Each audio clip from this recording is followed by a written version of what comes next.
जय माता दी। दुर्गा सप्तशती का 9वां अध्याय निशुंभ वध। आओ शुरू करते हैं।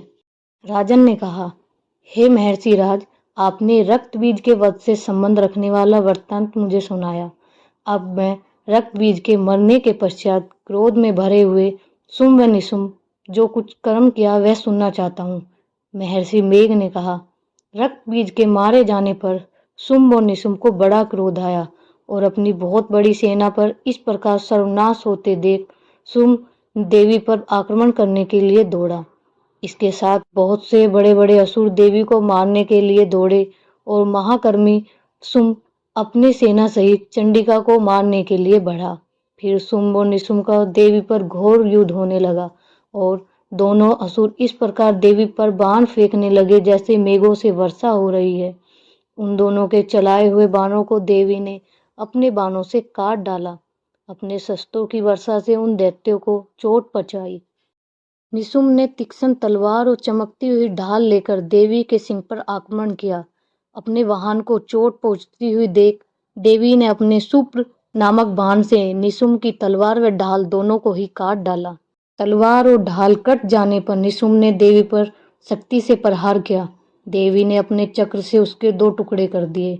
फिर क्या था, दैत्य मारे क्रोध के जल भुन गया और उसने देवी को मारने के लिए उसको शूल फेंका, किंतु देवी ने अपने मुक्के से उसको चूर चूर कर डाला।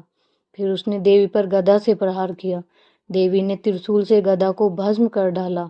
इसके पश्चात वह फरसा हाथ में लेकर देवी की ओर लपका। देवी ने अपने तीक्ष्ण बाणों से उसको धरती पर सुला दिया। अपने पराक्रमी भाई निशुंभ के इस प्रकार मरने पर शुंभ क्रोध में भरकर देवी को मारने के लिए दौड़ा। वह रथ में बैठा हुआ उत्तम अपनी बड़ी बड़ी भुजाओं से सारे आकाश को ढके हुए था। शुंभ को आते देखकर देवी ने अपना शंख बजाया और धनुष की टंकार का भी अत्यंत शब्द किया। साथ ही अपने घंटे के शब्द से जो संपूर्ण दैत्य सेना के तेज को नष्ट करने वाला था संपूर्ण दिशाओं में व्याप्त कर दिया। इसके पश्चात देवी के सिंह ने अपनी दहाड़ से, जिसे सुनकर बड़े बड़े बलवान का मत चूर चूर हो जाता है, आकाश पृथ्वी और 10 दिशाओं को पूरित कर दिया।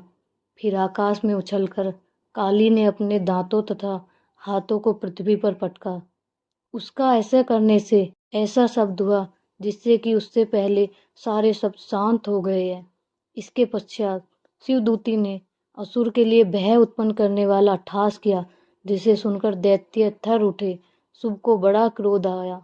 फिर अंबिका ने उसे, अरे दुष्ट, खड़ा रह कहा तो आकाश से भी देवता जय हो बोल उठे।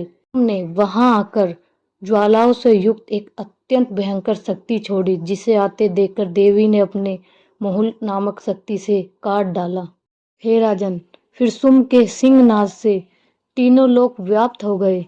उसकी प्रतिध्वनि से ऐसा घोर शब्द हुआ जिसने इससे पहले के सब शब्दों को जीत लिया। शुंभ के छोड़े बाणों को देवी ने और देवी के छोड़े बाणों को शुंभ ने अपने बाणों से काट सैकड़ों हजार टुकड़ों में परिवर्तित कर दिया। इसके पश्चात जब चंडिका ने क्रोध में भर शुंभ को त्रिशूल से मारा तो वह मूर्छित होकर पृथ्वी पर गिर पड़ा। जब उसकी मूर्छा दूर हुई तो वह धनुष लेकर आया और अपने बाणों से उसने देवी काली तथा सिंह को घायल कर दिया। फिर उस राक्षस ने 10,000 भुजाएं धारण कर चक्र आदि आयुधों से देवी को आंशित कर दिया। वह भगवती दुर्गा से कपिल होकर अपने बाणों से उन पर चक्रों तथा बाणों को काट डाला। फिर उस राक्षस ने 10,000 भुजाएं धारण कर चक्रादि आयुधों से देवी को आमंत्रित कर दिया तथा भगवती दुर्गा से कपित होकर अपने बाणों से उन चक्रों तथा बाणों को काट डाला। यह देखकर निशुंभ हाथों में गदा लेकर चंडिका को मारने के लिए दौड़ा। उसके आते ही देवी ने तीक्ष्ण धार वाले खड्ग से उसकी गदा को काट डाला। उसने फिर त्रिशूल हाथ में ले लिया।